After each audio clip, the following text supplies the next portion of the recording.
हाँ हाँ बस। हाँ हम्म स्टार्ट करो, क्या कह रही थी लास्ट में? कंटिन्यू करूँ? या हम्म मैं क्या कह रही थी, हाँ, कि ये कॉर्पोरेट कस्टमर्स को यूएस में इनवॉइसेस रेज करते हैं और इंडियन प्राइवेट कस्टमर्स को उसमें आईएनआर में। अब ओके। अगर हम हम्म यहाँ पे जो ये वाली लाइन है, कहाँ गई प्राइस, हम्म ये currently its customers are both corporate and private in 70-30 ratio. The hmm. USD denominated prices of motorcycles in India are different from those in other countries. तो मतलब इसका ये कहने का मतलब कि जो हमारी इंडिया की प्राइसेस हैं वो डिफरेंट है एज कम्पेयर टू जो यूएस डिनोमिनेटेड प्राइसेस हैं। हम्म। हम्म अब जैसे उसमें, हम्म अब इसका मतलब हम इसको ये कह सकते हैं कि ऑल्दो, ओके मैं सॉरी, कि मतलब उसके भले ही वो सेल्स प्राइस कुछ को यूएसडी में चार्ज करता है, कुछ को आईएनआर में चार्ज करता है, लेकिन जो मेनली उसकी जो सेल्स प्राइस इन्फ्लुएंस हो रही है वो इंडियन कॉम्पिटिटिव फोर्सेस के से ही हो रही हैं, ओके क्योंकि उसे compete करना पड़ा है अदर इम्पोर्टर्स ऑफ मोटरसाइकिल्स। क्योंकि देखो ओके। ऊपर यहाँ कहीं लिखा हुआ है ना, तो कहाँ गया ये, cycles are across India through its various distribution. ये तो ये रहा, कहाँ चली गई वो वाली line? Second para, first line. Second para. हाँ ठीक है हाँ। तो मतलब अब जो है और लोग भी मोटरसाइकिल्स इंपोर्ट कर रहे हैं। नहीं नहीं नहीं, डिस्ट्रीब्यूशन चैनल तो वो हो गया हम्म कि जो मेरा पूरा एक सप्लाई, हम्म एक प्रोसेस हो गया ना, प्रोसेस चैन होगी, सप्लाई चैन होगी, हम्म। मल्टीपल प्रोडक्ट हम्म पार्ट्स मंगवाना उसके या जो भी है, वो है डिस्ट्रीब्यूशन बिल्कुल। चैनल। राइट राइट, ठीक है। हम्म। अब जैसे वो इंडिया में अगर मोटरसाइकिल सेल कर रहा है, हाँ। ठीक है, वो इंडियन प्राइस में डिनोमिनेट करके हम्म सेल कर रहा है प्राइवेट कस्टमर्स को, तो उससे जाहिर सी बात है कॉम्पीट करना पड़ेगा जो अदर इंडिया में सेल करते होंगे अदर इम्पोर्टर्स जैसे भी, या other hmm manufacturers of motorcycles, तो उसको हम्म इंडिया में उन फैक्टर बिल्कुल। से कम्पीट करना पड़ेगा, ठीक है, हम्म या कोई और हम्म ब्रांड की मोटरसाइकिल होगी उससे। अब जैसे वहां पे ऊपर लिखा हम्म हुआ है इसने कि इसके 70% रेवेन्यूज यहाँ से आते हैं, यूएस से। हाँ। इसका मतलब ये नहीं है, हम्म ऑल्दो के फैक्टर जो है क्या कहते हैं, जिसका फंडिंग है वो यूएस से हो रही है, लेकिन वो प्राइस जो है इंडियन कस्टमर्स के लिए अलग से डिनोमिनेट करा है क्योंकि वो डिफरेंट है। हम्म। तो इस केस में इसकी जो प्राइस है, अगर हम प्राइमरी और सेकेंडरी फैक्टर्स को देखें, आईएनआर ही होनी चाहिए फंक्शनल करेंसी। फंक्शनल करेंसी आया ना। Anyone with different opinion, Sneha and Ishaan? मेरे अकॉर्डिंग यूएसडी होनी चाहिए। आईएनआर ही होगा। आयनर ही होगा। चलो। आईएनआर ही ईशान ने होगा। आयन ईशान ने डिफरेंट किया तो क्या बेस है? वही वही जो अभी स्नेहा का ने बोला था ना मैंने, कि वो 70% मेरे को लग रहा है कि सेल प्राइस अगर यूएस में है तो इस वजह से बस। 70%? नहीं हाँ, बट प्राइस मेरे को ऑल्दो ना। है, बट अगर हम ये देखें कि प्राइस इफेक्ट क्या कर रहा है, मतलब लास्ट जो क्वेश्चन किया था उसमें भी यही था कि हम ऑल्दो आईएनआर में सेलिंग प्राइस वगैरह कर रहे हैं, बट जो हमारी प्राइसिंग को इफेक्ट कर रहा है वो यूएसजी आईएनआर कर रहा है इस क्वेश्चन में, बिकॉज यूएसडी आयनर में कर आपका रहे सिर्फ इन, हम्म बट अगर हम उसको देखें तो यूएसडी के प्राइसेस अलग हैं इंडिया में, मतलब जो बाहर यूएसडी के प्राइसेस है वो यूएसडी के प्राइसेस इंडिया में नहीं है। इट मींस आप आईएनआर के बेसिस पे रेट वगैरह लगा के उसको जस्ट यूएसडी में इनवॉइसिंग कर रहे हैं सो दैट आप हेज कर पाए, तो हम्म। अल्टीमेटली इफेक्ट तो आईएनआर कर रहा है और तो उसके उस बेस में ऑपरेटिंग। आईएनआर ही होगा। हम्म तो अगर हम आयनर होगा। प्राइमरी इंडिकेटर तो आईएनआर होगा। प्राइमरी इंडिकेटर में कौन सा फैक्टर लगाया तुमने? यही सेलिंग प्राइस इफेक्ट क्या कर रहा है, यूएसडी तो कर नहीं रहा, आईएनआर ही कर रहा है। और सेलिंग जो, प्राइस तो सेलिंग प्राइस तो बल्कि यूएसडी नहीं कर रहा। नहीं ये देखो ना तुम, ये जो ये लिखा हुआ है कि कहाँ गई वो line, last second para. Invoices are raised to corporate in USD for purpose of hedging, hmm plus में, और ये वाली लाइन थी कि कहाँ गया, the USD denominated prices of motorcycle in India are different from those in other countries. इसका हम्म मतलब ये हो गया ना कि अगर मान लो यूएसडी में 1 लाख का कुछ बेच रहे हैं, तो जरूरी नहीं है कि बाहर भी वो $1 लाख का ही बिकता होगा, यहाँ वन हम्म। लाख डॉलर का इंडिया के हिसाब से बिक रहा है। तो ओके। सेलिंग प्राइस तो मतलब यूएसडी से नहीं है, मतलब यूएसडी इफेक्ट नहीं कर रहा सेलिंग प्राइस को। हम्म। वो रेट्स के बेसिस पर हम्म यूएसडी में अप एंड डाउन हो रहे हैं, और वो हम सिर्फ हेजिंग पर्पस के लिए कर रहे हैं।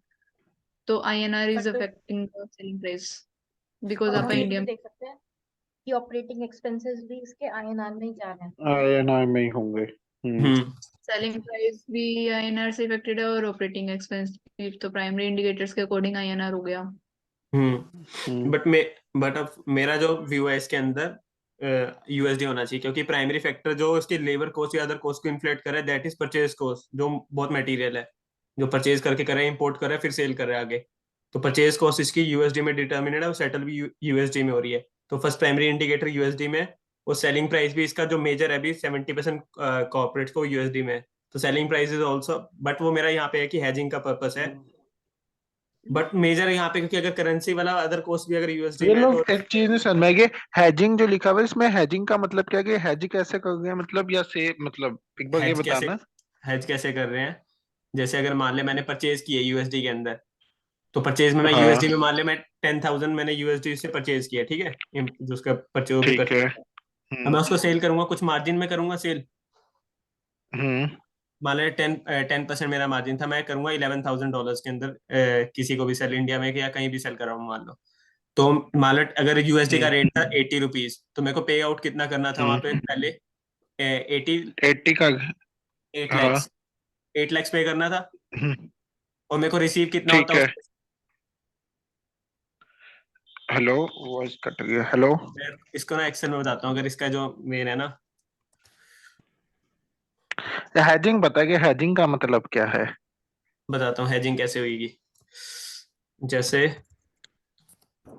10,000 यूएस डॉलर और इस पे 11,000 डॉलर, और जो रेट था स्टार्ट इनिशियली 80 पे, अगर मैं मान लो इसको सेल करता खाली, अगर मैं 80 रुपीज पे जैसे कन्वर्ट करके आया, तो मेरी कॉस्ट कितनी हो जाती, 8 लाख रुपीज। हम्म हम्म अगर मैं इसके बाद इस पे 10% अपना मार्कअप जोड़ के अगर मैं करता, तो इसकी अगर मैं खाली आईएनआर में अगर इनवॉइसिंग करता, तो मेरा 8,80,000 रुपीज में चार्ज करता, राइट। बिल्कुल। अब मेरा ये, लेकिन यहाँ पे फॉरेन करेंसी आ सकता है, मान लो मेरे को 10,000 अभी पे नहीं करने यहाँ पे, मैं 10,000 मान लो जब मैं सेल करूंगा या 2-3 महीने बाद मैं पे करूंगा, तो वहां पे रेट फ्लक्चुएट कर सकता है, अप एंड डाउन कुछ भी हो सकता है।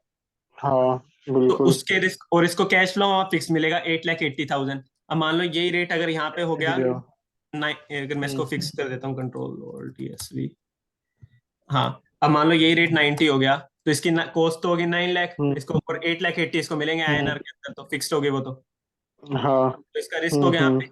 तो इस पर्पस को मिटिगेट करने के लिए हम्म ये क्या करता है, इसको भी जो 8 लाख है ना, ये 10,000 पे मार्कअप जोड़ लेता है, अपना 11,000 कर लेता है उसको।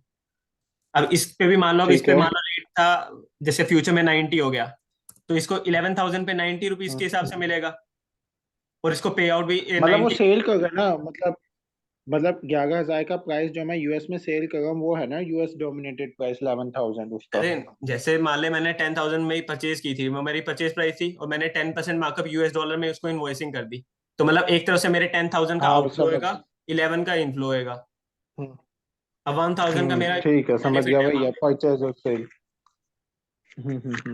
हम्म ठीक है। हम्म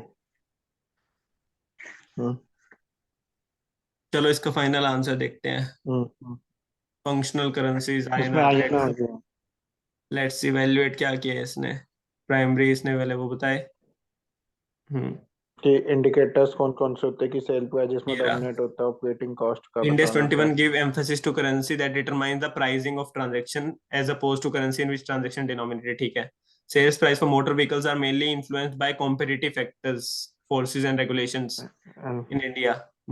Market for motorcycle depends on economic situation in India, and company is in competition and with importers of other motorcycle brands. Okay.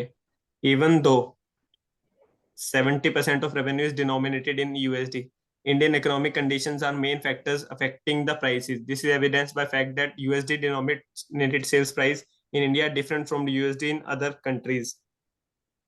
Management is able to determine the functional currency because the revenue is clearly influenced by Indian economic environment and expenses are mixed on the basis of an functional currency and तो इसने क्या किया यहाँ पे कि इसने बस competition वाला फैक्टर इंपॉर्टेंस को दिया है इसने यहाँ पे, ये वाला फैक्टर को इसने, इसके competitive factors INR Indian economic environment effect कर रहा है उसको मेजर। ओके सेकंड, इसकी तो इसने डेफिनेशन इसको दिया, एक तो कॉम्पिटिटिव फैक्टर्स को दिया। प्राइमरी इकोनॉमिक एनवायरनमेंट, इसकी डेफिनेशन में भी ये है ना, currency of primary economic environment.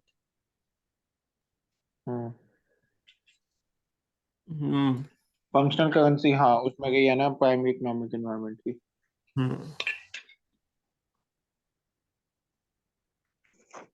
But इसकी यूएसडी नहीं होनी चाहिए थी। इट मीन्स वो कह रहे हैं कि हमारा प्राइमरी इकोनॉमिक एनवायरनमेंट इंडिया है तो इसलिए आईएनआर किया। हाँ इसने मेजर आंसर ये कह मेजर फोर्स तो इसने इसी पे दिया है, कॉम्पिटिटिव हाँ। फोर्स पे वापस, फिर मेन फैक्टर वापस वही दिया कि जो इंपोर्टर है, जो मतलब जो मेंस, इवन दो उसने 70% उसकी कंडीशन को इग्नोर ही कर दिया है, क्योंकि जो अगर बाकी अगर मैं कहीं और बेचूं वहां पे, अगर किसी और अनदर कंट्री देन इंडिया, तो वहां पे मेरा फैक्ट प्राइस चेंज हो जाएगा वहां पे। तो मतलब जो इंडिया में प्राइस चेंज हो रहा है वो इकोनॉमिक एनवायरनमेंट की वजह से चेंज हो रहा है। मेरे अकॉर्डिंग भी ना इसमें वैसे यूएस होना चाहिए, क्योंकि इसमें हम देखेंगे ना कॉस्ट, मेनली मटेरियल कॉस्ट देखेगा तो सारी तेरी डॉलर इन्फ्लुएंस है, और जो सेल्स देखेगा उसमें भी 70% डॉलर का इन्फ्लुएंस है। करेक्ट, मेरा भी वही है, बट इसने इंपॉर्टेंस, अब इससे हम ये देख सकते हैं कि उसने इंपॉर्टेंस वहां पे कॉम्पिटिटिव फैक्टर को दी है, जो उसकी सेकंड, एक प्राइमरी में भी सेकंड कंडीशन है। वो तो जो कह रहा था ना 70% सेल में, देख उस पे मेरा एक वो थोड़ी सी डायलेमा था कि यहाँ पे उसने क्या बोला था कि आगे मेरी वो भी चेंज हो जाएगी वहां पे, कि मेरा जो रेशो है वो चेंज हो जाएगा 70-30 की जगह। तो उससे वो तो चेंज तो होना ही था आगे वहां चल पे, के होगा। तो वो उसको इफेक्ट नहीं देगा वहां पे वो। मेरे को इसका लग रहा था कि वो इस फैक्टर पे इतना इंपॉर्टेंस नहीं है सेल वाले पे। मेरा ये था कि कॉस्ट वहां पे मेजर उसकी वो यूएसडी में जा रही होगी, लेकिन उसने ना अपने जो आंसर है ना उसने एक और भी दिया है यहाँ पे उसमें कि सब other competitive expenses forces are को मिक्स्ड। मतलब मेन किया, उसने ये भी लिखा है मिक्स अदर दिया। एक्सपेंस, मतलब एक्सपेंसेस आर मिक्स्ड, उसने ये मतलब एक और एजम्पशन ली है इसके अंदर। नहीं, यहाँ बस पे ठीक है लिखा ना, भी है ना कि ऑपरेटिंग जैसे एक्सपेंसेस आईएनआर में जा रहे हैं। एक्सपेंसेस आईएनआर में कितना कहाँ लिख रखा है? हाँ देखो लिखा हाँ हुआ है। लिखा हुआ है all like other third operating paragraph में एक्सपेंसेस। लिखा हुआ है, rank card in India. All other operating expenses, operating expenses, अच्छा ठीक है, गॉट इट गॉट इट। ऐसा कोई एग्जाम में नहीं आया हुआ क्या क्वेश्चन? देख लो एक बारी, कई बार कॉन्ट्राडिक्शन भी तो दे देते हैं ये लोग। नहीं नहीं, वो इतने भी नहीं करते, मतलब वैसे नहीं आया इधर। हुआ। मतलब मैंने प्रवीण शर्मा सर की ना बुक खोली है, उसमें आया होता है ना, तो साइड में ना वो लिख देते हैं कि एग्जाम में आ रखा है ये भी। बट लिखा मतलब हुआ ये नहीं। थोड़ा इंपॉर्टेंस है, गुड क्वेश्चन है, लास्ट टाइम अगर रिवीजन फंक्शनल करेंसी की करनी हो तो ये वाला क्वेश्चन कर लो। चलो नेक्स्ट अपने कंसेप्ट पे आते हैं जल्दी से। हाँ चलो, मैं जल्दी से जो ईशान ने पहले किया था समराइज करते हैं कि जो अकाउंटिंग करेंगे फॉरेन करेंसी की, इनिशियल रिकॉग्निशन पे ऑलवेज है ट्रांजैक्शन डेट, उस पर रिकॉर्ड करेंगे जो भी स्पॉट रेट होगा डेट ऑफ ट्रांजैक्शन पे। और ये अकाउंटिंग जो हम फॉरेन करेंसी की करेंगे वो कुछ भी हो सकता है, बाय और सेलिंग गुड्स और सर्विसेज, बोरोइंग फंड्स, या acquisition of disposal of assets जो फॉरेन करेंसी में डिनोमिनेट हो रहा है। और जो रेट होगा ना स्पॉट रेट, वो कुछ भी हो सकता है एक्चुअल की, जो अप्रोक्स करेगा एवरेज रेट को, वीकली और मंथली कुछ भी हो सकता है वहां पे वो।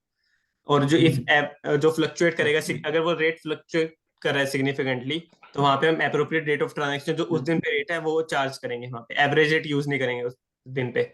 क्योंकि तुम्हें एवरेज, जैसे एवरेज रेट हम कब कर सकते हैं कि जैसे अगर मेरी किसी, मतलब एक एग्रीमेंट हुआ है किसी सामने वाली पार्टी के साथ वहां पे, और उस वो मेरे को मंथ क्वार्टरली मेरे को पेमेंट करेगी वहां पे, कि जैसे उसके नंबर ऑफ स्टूडेंट्स या फिर कितने आएंगे, कि 1 लाख में उसकी कोई ट्रेनिंग वगैरह हो रही है वहां पे वो, और वो 1 लाख चार्ज कर रहा है पर क्वार्टर के हिसाब से, तो वो मेरे को रेमिट करेगा 30%, क्योंकि मेरे वहां पे उसके कोई ट्रेनिंग की फैकल्टीज आ रही है मेरी वहां पे, तो मेरे को वो 30% रेमिट करेगा जब after collection and completion of that batch.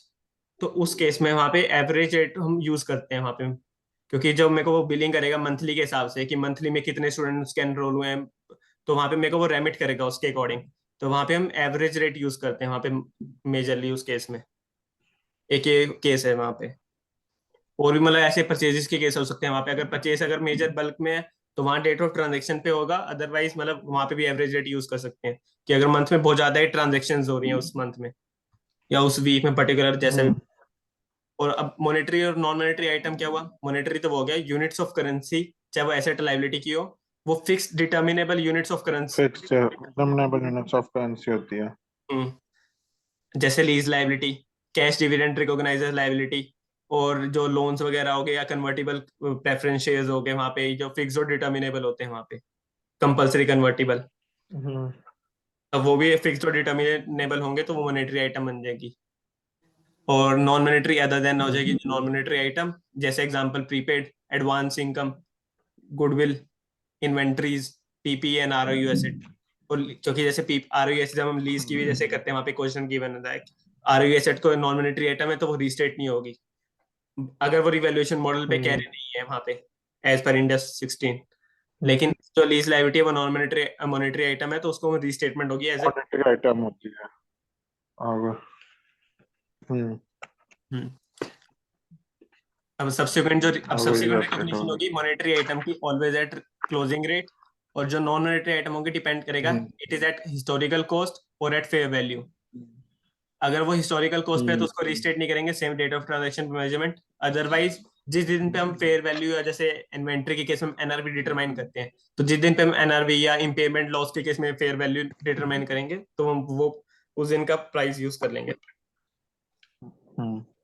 और हमें ये ध्यान रखना है कि जो हम कैरिंग अमाउंट निकालेंगे वो as per relevant accounting standard और ट्रांसलेट इंडेक्स 21 के अकॉर्डिंग होगा। कि जो फेयर वैल्यू और जो हिस्टोरिकल कॉस्ट होगी वो इंडेक्स 21 डिफाइन नहीं करता, वो रेलेवेंट इंडेक्स डिफाइन करेगा। और जो हम उसको ट्रांसलेट कर देंगे, बस हमारा इंडेक्स 21 का काम बस वही है। अब ये चीज एक चीज बताओ, जैसे अगर इन्वेंट्री जो कॉस्ट और एनआरवी में मेजर करोगे वो डॉलर्स में करोगे या आईएनआर के अंदर? क्या चीज? जो इन्वेंट्री की जैसे कॉस्ट और NRV which ever is low पे मेजरमेंट होती है, बिल्कुल। तो उस केस में वो हम कंपैरिजन वो डॉलर्स के अंदर करेंगे या आईएनआर के अंदर? अगर हमारी वो फंक्शनल एनआईवी देखेंगे ना, मैं बेचे नहीं कहाँ पे है। अगर वो, हाँ चल कॉल कंप्लीट कर, पहले कंप्लीट कर, क्या कह रहे? फंक्शनल करेंसी अगर हमारी वहां पे मतलब फॉरेन करेंसी ट्रांजैक्शन हो रही है उस केस में, मतलब फॉरेन करेंसी इन्वेंट्री हमारी फॉरेन करेंसी में डील हो रही है, मतलब हम जो परचेज करते हैं तो उसकी कॉस्ट हमारी फॉरेन करेंसी में है, उसको उसको हमें कन्वर्ट करना पड़ेगा आईएनआर के अंदर। और उसकी जो ठीक है, एनआरवी है मतलब जो फेयर वैल्यू डिटरमाइन करोगे उसमें वो भी। एनआईवी हम क्या देखेंगे ना, हम्म, क्या देखेंगे? एनआईवी में क्या होगा, जैसे कि हमने मान लिया हमने बाहर से परचेज की, हमने मान लिया डॉलर में परचेज की, तो उसको हमने इनिशियल रिकॉग्निशन पे तो इंडियन रुपीज में लाके ट्रांसलेट कर दिया। लास्ट में जब हम एनआईवी निकालेंगे ना, तो एनआईवी एनआईवी हम ये देखेंगे कि हम उसे बेचना कहाँ पे है, इंडियन मार्केट में बेचना है या बाहर की मार्केट में बेचना है। अगर मान ले बाहर की मार्केट में बेचना है तो हम उसका डॉलर में करेंगे, मतलब जो भी बाहर का फॉरेन करेंसी रहेगा ना उसमें देखेंगे फिर हम एनआईवी। तो मतलब डॉलर डॉलर में कंपैरिजन होगा। हाँ, अगर मेरे को बाहर बेचनी है तो डॉलर में होगा। अच्छा, बाकी किसी का ओपिनियन और मान दोनों ले का? मेरे को, ठीक है, समझ गया तेरा पॉइंट, समझ गया। स्नेहा और अभिषेक किसी का देखो पॉइंट मेरे यहाँ पे को, डिफरेंस? हाँ मैं बता रही हूँ। जैसे हमारी अगर तुम्हारे एग्जांपल में हम देखें तो फंक्शनल करेंसी हमारी इंडियन रुपीज है ना। हम्म ठीक है। तो हम जो हम्म है, देखो कॉस्ट और NRV which ever is lower देखनी है। तो पहले हम हम्म कॉस्ट तो अपनी स्पॉट रेट से ही पता चल जाएगी हमें, कैरिंग अमाउंट जो हमारी आ रखी होगी। हाँ ठीक है। उसके हाँ बाद जो हमारी एनआरवी होगी वो हम देखेंगे कि hmm closing rate of reporting period, जो क्लोजिंग रेट होगा वो हम्म उससे ट्रांसलेट करेंगे आईएनआर के अंदर। और फिर जो उसमें अगर इम्पेयरमेंट आ रहा होगा, वो सॉरी एनआरवी अगर कम आ रही होगी जिस भी हिसाब से बैठ रहा होगा वो वाली वैल्यू ले लेंगे। मतलब अगर मान लो तुमने अगर यूएस डॉलर्स में ही रख रखी है, ठीक है, और यूएस डॉलर्स में मान लो तुम्हारा इम्पेयरमेंट लॉस नहीं आ रहा in case of hmm PPE, ठीक है, हाँ तो हम नहीं डालेंगे। लेकिन अगर आईएनआर में कन्वर्ट करने के बाद इम्पेयरमेंट लॉस आ रखा है तो फिर हम उसको इम्पेयरमेंट लॉस को रिकॉग्नाइज करेंगे, अकाउंट फॉर करेंगे। ओके।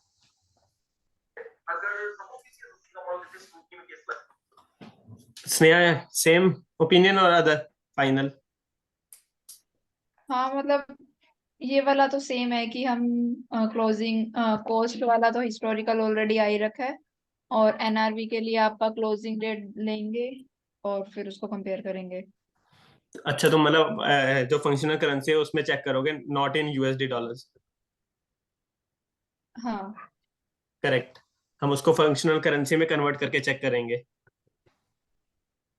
जब हम ट्रांसलेट करेंगे डेट ऑफ ट्रांजेक्शन पे, तो उसके अकॉर्डिंग हम कंपैरिजन करेंगे एनआरवी का हम क्लोजिंग रेट पे, और दोनों को फिर जब हम ट्रांसलेट कर लेंगे उसके बाद हम चेकिंग करेंगे वहां पे, हाँ क्योंकि जो हम प्रेजेंट करना है, जो हमें उस हम्म। उसमें भी हम वही देखेंगे ना, जैसे कि हमने इन्वेंट्री तो आज बाहर से परचेज कर ली, तो इनिशियली तो हमने कॉस्ट पे बुक किया तो कैरिंग अमाउंट आ गया। बट जब हम एनआरवी निकालेंगे तो उसमें हम वो देखेंगे ना, अगर हम उसे मान लें यूएस से खरीद के लाए तो डॉलर में खरीदी होगी, उसे हमने इंडियन रुपीज में कन्वर्ट किया होगा। बट अगर हम उसको बेचेंगे ही, अगर मैंने कहा मैं उसको बेचूंगा ही मैं इंडियन मार्केट के अंदर, तो उसमें तो मैं इंडियन मार्केट के हिसाब से एनआरवी देखूंगा, फिर जो डिफरेंशियल आएगा वो मैं इम्पेयरमेंट बुक कर दूंगा। अगर मान लें मैं कहूँ उसमें बेचूंगा ही बाहर, तो फिर उस केस में मैं डॉलर में देखूंगा ना कि मेरी एक डॉलर में कितने में बिक जाएगी वो इन्वेंट्री, और एक फिर सेकंड उस टाइम पे मेरा क्लोजिंग रेट का सवाल आएगा ना। एक सेकंड एनआरवी इंडिया के केस में तो कैसे निकालेगा फेयर वैल्यू 113 के अकॉर्डिंग, या किसके अकॉर्डिंग? हाँ एंड वो एनआईवी वो 113 के अकॉर्डिंग फेयर वैल्यू की, मतलब मार्केट में बेचूंगा तो कितने में बिक जाएगी वो। एनआरवी और fair value both are same और डिफरेंट? एनआईवी के अंदर हम जो होता है ना, डिफरेंट होता है, क्योंकि फेयर वैल्यू में ना एस्टिमेटेड एक्सपेंसेस माइनस नहीं करेंगे, तो एनआईवी जब हम निकालेंगे तो एस्टिमेटेड एक्सपेंसेस भी माइनस करेंगे बेचने पे। बस एक्सपेंसेस का डिफरेंट है, एक्सपेंसेस लेस होते हैं और एक में नहीं होते। हाँ, मेरे अकॉर्डिंग हाँ। नहीं, वो उसका वहां फिर पे एनआरवी क्या होता है, एस्टिमेटेड सेलिंग प्राइस। अब सेलिंग प्राइस एंटिटी का होगा या फेयर वैल्यू जो मार्केट में कितना सेलिंग प्राइस है? एंटिटी का होगा, हम सही कह रहे NRV is always entity specific. हैं, एंटिटी स्पेसिफिक हो गई है। एनआरवी निकलेगी इंडेक्स 2 के अकॉर्डिंग, जो उसका एंटिटी का सेलिंग प्राइस है वहां हम्म पे। हम्म अब तू तो जैसे उसमें बोला था, एंटिटी का एक इंटेंशन सेकंड देखेंगे ना। एक सेकंड हम्म एनआरवी का जो सेलिंग प्राइस देखेगा हम्म वहां पे, वो तो डॉलर्स के अंदर भी तो हो सकता है। हम्म मैं सेल डॉलर्स में कर रहा हूँ इंडिया में, जो भी गिवन क्वेश्चन था वहां पे, वो इंडिया में भी तो डॉलर्स पे सेल करा था कॉर्पोरेट्स को। उस केस में फिर क्लोजिंग रेट देखेंगे, मतलब वही देखेंगे ना इंटेंशन किसमें, हमें बेचनी किस बेस करेंसी में है उसको। मेन यही है, अगर गिवन को अगर अगर हम क्वेश्चन परस्पेक्टिव एग्जाम से देखें, अगर एनआरवी अगर दोनों अगर डॉलर्स हम्म के अंदर है वहां पे, तो कॉस्ट हमारी हिस्टोरिकल रेट पे जो हम्म डेट ऑफ ट्रांजेक्शन पे थी उस पे, और एनआरवी या रिकवरेबल अमाउंट हम्म अगर इम्पेयरमेंट लॉस अगर देख रहे हैं वहां पे, तो जिस दिन हमने एनआरवी हम्म डिटरमाइन किए या रिकवरेबल अमाउंट डिटरमाइन किया उस दिन का रेट अप्लाई कर देंगे। क्या बोला, एक बार बहुत फास्ट बोल दिया तूने, दोबारा बोलियो। जिस दिन पे हमने एनआरवी डिटरमाइन की होगी, हमारा इम्पेयरमेंट का जैसे रिकवरेबल अमाउंट निकाली होगी, फेयर वैल्यू, क्योंकि हम वहां पे फेयर हाँ वैल्यू और रिकवरेबल वैल्यू इन यूज देखते हैं, तो जिस दिन पे जो हमने वो हम्म कंप्यूट किया होगा उस दिन का हम रेट अप्लाई कर देंगे। हाँ बिल्कुल बिल्कुल, हम्म। वैसे ही। राइट। मल्टीपल एक्सचेंज रेट, लेकिन ठीक है, ये वाला हो गया।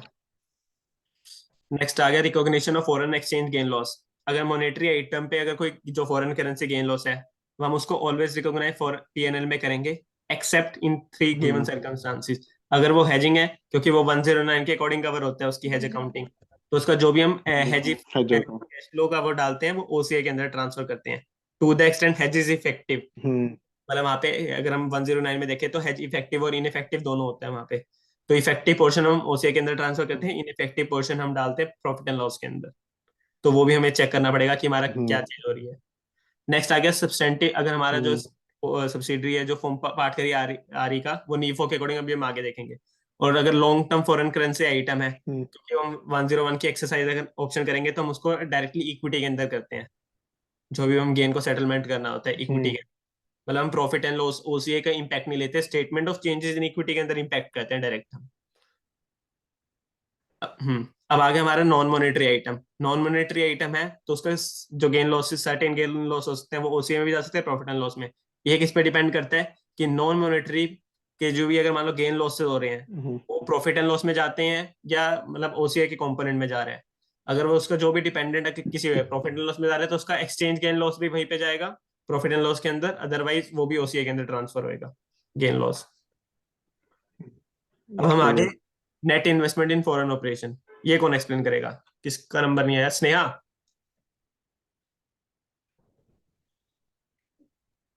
तुम कर लो, मैं बाद में कर दूंगी अब। अब मैं कर देता हूँ, चलो नहीं विशी भैया। जी।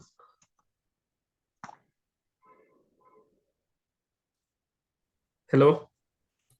हेलो, मुझे करना है एक्सप्लेन। हाँ यस। तो अगर मैं net investment in foreign operations को देखूं तो उसका मीनिंग ये लिखा हुआ है कि amount of reporting entities interest in net assets of the operations. मतलब कि उसका अमाउंट ऑफ इंटरेस्ट मतलब उसका इन्वेस्टमेंट कितना है फॉरेन फॉरेन ऑपरेशंस के एसेट्स के अंदर। तो अब इसके हम्म अंदर कुछ चीजें इंक्लूड होती हैं और कुछ चीजें इंक्लूड नहीं होती। अब जो चीजें इंक्लूड होती हैं वो होती है हमारी मॉनेटरी आइटम्स, जो हमारे रिसीवेबल हैं या पेबल हैं इन फॉरेन करेंसी, और जिनकी settlement neither planned nor likely to occur. मतलब कि ऐसा करे जा रहे हैं कि रिन्यू ही करे जा रहे हैं, कोई इंटेंशन ही नहीं है कि उसको वापस से पे करना है नहीं करना है।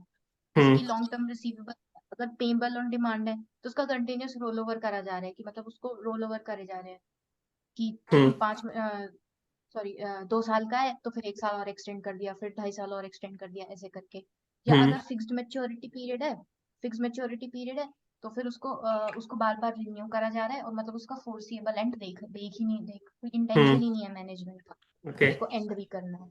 हम्म लेकिन इसमें हमारे ट्रेड रिसीवेबल्स और ट्रेड पेबल्स नहीं आते। ओके। ठीक है। और मतलब ये नेट इन्वेस्टमेंट फॉरेन ऑपरेशंस एक तरीके से हमारा कैपिटल कंट्रीब्यूशन ही हो गया सामने वाली फॉरेन एंटिटी में। हम्म तो कैपिटल कि कंट्रीब्यूशन हम की क्या उसके लिए करोगे? अपना हम्म कैपिटल कंट्रीब्यूशन की क्या ट्रीटमेंट करोगे फिर? हम्म,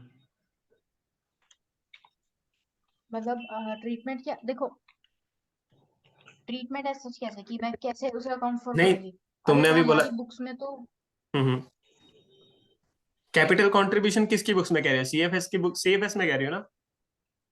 हाँ सीएफएस में।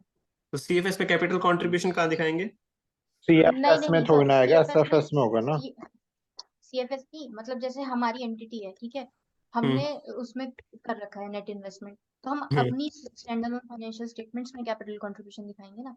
मतलब हम कहाँ ऐसे पे? दिखाएंगे अपनी बुक्स में कि वो हमारा इन्वेस्टमेंट इन फॉरेन ऑपरेशंस है, क्या नाम है, हम्म इतने रुपीस का या इतने डॉलर्स का। और जो हमारी वो वाली एंटिटी होगी वो अपने इक्विटी में दिखा रही होगी हमारी इन्वेस्टमेंट को। कैपिटल कंट्रीब्यूशन, हाँ। उसके लिए वो कैपिटल कंट्रीब्यूशन हो जाएगा ना, मतलब पेरेंट के लिए तो इन्वेस्टमेंट हो जाएगा सब्सिडी में, और सामने वाले के लिए कैपिटल कंट्रीब्यूशन का क्या सब्सिडी के लिए। हम्म हाँ हाँ अविशी सही बोला मैंने? हाँ, मतलब कि वो हमारे लिए हेलो। इन्वेस्टमेंट हो गई। और मेरी आवाज आ रही है ना, हाँ हाँ हाँ हमारे आ लिए रही वो है। इन्वेस्टमेंट हो हाँ गई। हाँ। और सामने वाली एंटिटी हम्म, जिसमें हमने इन्वेस्ट कर रखा है उसके लिए कैपिटल कंट्रीब्यूशन हो गया। उसके लिए कैपिटल क्योंकि हम अपना हम्म लोन इंटेंशन ही नहीं रख रहे कि उसको वापस रिसीव करना है हम्म या पे करना हम्म है। तो हम्म कैपिटल कंट्रीब्यूशन को डालेंगे कहाँ फिर बैलेंस शीट में? वो तो हमारी उसमें दिखेगा ही ना, इक्विटी के अंदर, हमारे वाली इक्विटी के अंदर वो तो शेयर्स की मतलब उसको, इन्वेस्टमेंट में आ ही रखा होगा। जैसे कैपिटल कंट्रीब्यूशन जो हमारा क्या था, लोन, अगर हमने लोन दिया है और उसको हम रोल ओवर कर रहे हैं तो उसकी हम हम्म रिस्टेटमेंट कर देंगे इक्विटी के अंदर। बिल्कुल। नहीं नहीं नहीं है? नहीं नहीं नहीं नहीं नहीं नहीं, वो लोन ही रहेगा उसकी बुक्स में, तो वो लोन ही रहेगा। बस वो इन सब्सटेंस हमें मानना पड़ेगा कि वो नेट इन्वेस्टमेंट है, कैपिटल कंट्रीब्यूशन है। मतलब इसके जो इफेक्ट्स होंगे वो कैपिटल कंट्रीब्यूशन की तरह होंगे। तो उस पर इफेक्ट इसके मतलब क्या मतलब ये आया? नहीं मैं कि समझा नहीं। मैं कैसे बताऊँ। अब जैसे मान लो हम जैसे उनको क्या कहते हैं कंसोलिडेट करते हैं एसोसिएट्स वगैरह को इक्विटी मेथड लगा के, ठीक है, हम्म तो हम जो गेन हम्म को इनिशियली हम ओसीआई में डालते हैं, ठीक है, रिक्लासिफाई करने के लिए, और डिस्पोजल के टाइम पे उसको रिक्लासिफाई कर देते हैं। ओके। हम्म ठीक है, तो सेम तरीके से अगर हम इसको कंसोलिडेट करेंगे तो ये जो हमारी नेट इन्वेस्टमेंट होगी जिसको हमने नेट इन्वेस्टमेंट फॉरेन ऑपरेशंस माना है, उसके भी इफेक्ट सेम हम्म इसी तरीके से जाएंगे इक्विटी मेथड का यूज करके, इक्विटी जब में हम कंसोलिडेशन हम्म हाँ। तो जब हम कंसोलिडेशन करेंगे तो कंसोलिडेशन उसको करेंगे वो तो इंडेक्स 28 लगा के हम कर देंगे उसका, हम्म। और वो बल्कि एलिमिनेट भी हो जाएगी वो ट्रांजेक्शन तो। हम्म इवेंट लेकिन भी जो रहेगी इस तरीके से। तो वो इसमें एसएफएस ना में एक ना मिनट, आएगा। मेरे को ना एक डाउट है। मुझे ना एक डाउट समझ नहीं आता। जैसे एक चीज बताओ, अगर पेरेंट ने सब्सिडी को लोन दिया, वो लोन कभी भी रीपे होना नहीं, तुम उसको कहोगे कैपिटल कंट्रीब्यूशन है। पेरेंट की बुक्स में तो वो एज एन एसेट शो होगा मुझे कि मैंने लोन दिया है। तो सब्सिडी की जब मैं बुक्स देखूंगा उसमें मुझे लाइबिलिटी में दिखेगा लोन या इक्विटी में दिखेगा कैपिटल कंट्रीब्यूशन? एक तो ये डाउट है मुझे सबसे पहले। मेरा वो भी तो यही है। लाइबिलिटी में दिखेगा। वो अच्छा तेरा भी यही है, वो लाइबिलिटी में मेरे को लोन नहीं, दिखेगा सिर्फ या उसके, इक्विटी में मुझे? अरे नहीं, तुम सिर्फ इसके जो इकोनॉमिक इफेक्ट्स हैं वो कैपिटल कंट्रीब्यूशन की तरह हैं। अब उसको एज ठीक है। कैपिटल कंट्रीब्यूशन मान नहीं सकते, इसको कैपिटल कंट्रीब्यूशन की तरह काउंटिंग नहीं करेंगे। हम्म मेरा पॉइंट ये है, आपका मेरा मतलब ये कहने का कि मतलब था। बुक्स में ऐसा सब्सिडी की बुक्स में मेरे को फाइनेंशियल लायबिलिटी ही दिखेगी एज अ लोन उसको, करेक्ट? क्योंकि और जो फिर उसके अगर मेरे को अंदर, लोन है। हाँ, बोलो बोलो। हेलो, हाँ। मैं कह रही जो उसके अंदर एक्सचेंज डिफरेंसेस आएंगे ना, उसको हम उसी तरह हाँ, ट्रीट करेंगे जैसे हम कैपिटल कंट्रीब्यूशन के डिफरेंसेस को ट्रीट करेंगे। ये मेरा पॉइंट था। मतलब समझ नहीं आया मेरे को ये वाला पॉइंट। जैसे कैपिटल डिफरेंसेस को कैपिटल कंट्रीब्यूशन की तरह ट्रीट करेंगे, मतलब कैसे कहेगा? एक बार आप बता तो मतलब एग्जांपल के साथ बता सकते हो? एक हम्म तरीके से अगर तुमने मान लो सामने वाली एंटिटी में इन्वेस्टमेंट कर रखी है 1 करोड़ हम्म रुपए की, हम्म तो अब जब तुम उस वाली एंटिटी में जब, अब जैसे तुमने अपनी इन्वेस्टमेंट ईयर एंड, तुमने वैसे इन्वेस्टमेंट कर दिया आज, फिर जब तुम ईयर एंड पे उसको हम्म मेजरमेंट करोगे, तो जो उसका ट्रीटमेंट करोगे वो ऐसे करोगे जैसे तुमने उस, जैसे हमने इन्वेस्टमेंट कर रखी है। मतलब देखो, हम्म मेरा कहने का मतलब है जैसे हमने इन्वेस्टमेंट करी, तो उसका ट्रीटमेंट क्या करेंगे, उसके जब हम ईयर एंड पे उसको ट्रांसलेट करेंगे तो क्या ट्रीटमेंट करेंगे उसका, स्टैंड या अलोन तो फाइनेंशियल स्टेटमेंट्स में। या तो एफवीटीपीएल पे दिखाएंगे उसका, अब जो गेन और लॉस होगा उसको मैं पीएनएल में शो करूंगा। अगर वो मेरी इंडेक्स 27 अप्लाई होगा, एसोसिएट है, जेवी है, तो मैं उसको कॉस्ट पे भी दिखा सकता हूँ, पॉलिसी जो होगी। हम्म हाँ, ठीक है। अब जैसे अब तुम, अब जैसे इस केस में क्या करा, हमने लोन दे रखा है उसको, ठीक है, हम्म लोन भी एक तरीके से हमारी इन्वेस्टमेंट ही होगी, बट वो हमारा लोन है, उसके लिए हम्म रिसीवेबल है।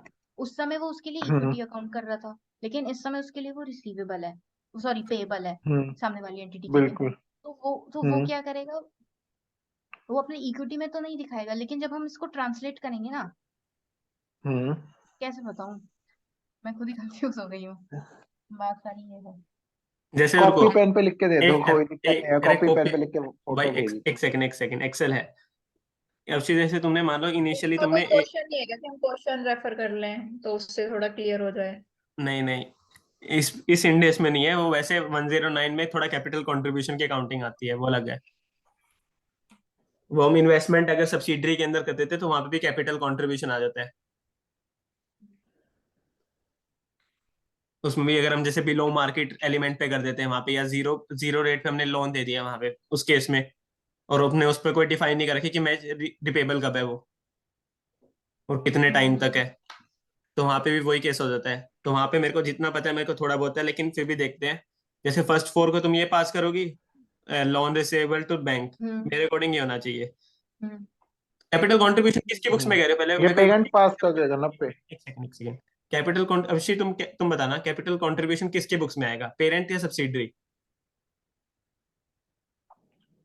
कैपिटल कंट्रीब्यूशन, तुमने रोल कैपिटल बैक पे जो बोला था ना कि हमने, रोल बैक हो रहा है, हाँ रोल बैक हो रहा है, राइट। वो अब किसकी बुक्स में, पेरेंट की बुक्स में आएगा उसका कैपिटल कंट्रीब्यूशन वाला, या सब्सिडरी की बुक्स में कह रही हो? सब्सिडरी की बुक्स में। सब्सिडरी की बुक्स में ना, हाँ, अब करेक्ट। हम्म सब्सिडरी की बुक्स में क्या होगा कि उसने क्या पास किया होगा, bank debit to loan payable कर दिया होगा। टू लोन पे, हाँ। हाँ। हम्म अब मैनेजमेंट जनरली वो लोन पेबल को इक्विटी के अंदर ट्रांसफर नहीं करेगी, हम्म उन्हें तो पहली बात पता भी नहीं हम्म होगा। तो ये कौन करेगा, वहां पे ऑडिटर कोई भी जाएगा तो वो देखेगा कि ये लोन कभी तक पे नहीं हो रहा, वहां पे उसकी वेरिफिकेशन करेगा वहां पे, 3-4 साल तक है वापस रोल बैक, उसकी एग्रीमेंट वापस हो रहा है कि रिन्यू हो रहा है, रिन्यू हो रहा है। तो उस केस में वो क्या हम्म करेगा फाइनल बाद हम्म में, तो वो क्या कर सकता है, जैसे तुम कैपिटल कंट्रीब्यूशन बोलिए ना, वो एक्चुअली लोन पेबल से हटा के तो इक्विटी के अंदर ट्रांसफर कर दिया जाएगा। इक्विटी के अंदर ट्रांसफर करेगा। यही एंट्री पास होगी। और इक्विटी फिर कभी और इक्विटी बता दें, इक्विटी के इंडेक्स 21 के अंदर इक्विटी डिफाइन है कि इक्विटी की मेजरमेंट किस पे होगी। हम्म अभिषेक ऐसे ही कहेगा क्या आप? जैसे कि इसने एंट्री लिखी है, सेकंड एंट्री ऐसे ही होगी, या पहले वाले को ही बैंक टू लोन पेबल दिखता रहेगा बैलेंस शीट में, बस उसका जो इन सब्सटेंस हम देखें तो कैपिटल कंट्रीब्यूशन माना जाएगा या सेकंड एंट्री पास होगी। नहीं देखो उसने क्या करा, उसने कहा कि एंटिटी को पता ही नहीं होगा कि वो हमारे लिए कैपिटल कंट्रीब्यूशन है, लेकिन जब ऑडिटर जाके देखेगा या जब वापस से बुक्स रिव्यू होंगी कि ये क्या चीज है, तो फिर उसको हमें ठीक करना पड़ेगा ना, लोन पेबल टू इक्विटी में डालना पड़ेगा। तो करेक्ट मैं दिखा ट्रीटमेंट तो देता यही हूँ, है कि उसको इक्विटी में ट्रांसफर करना कोई नहीं पड़ेगा। यहाँ पे, ठीक है बैठो।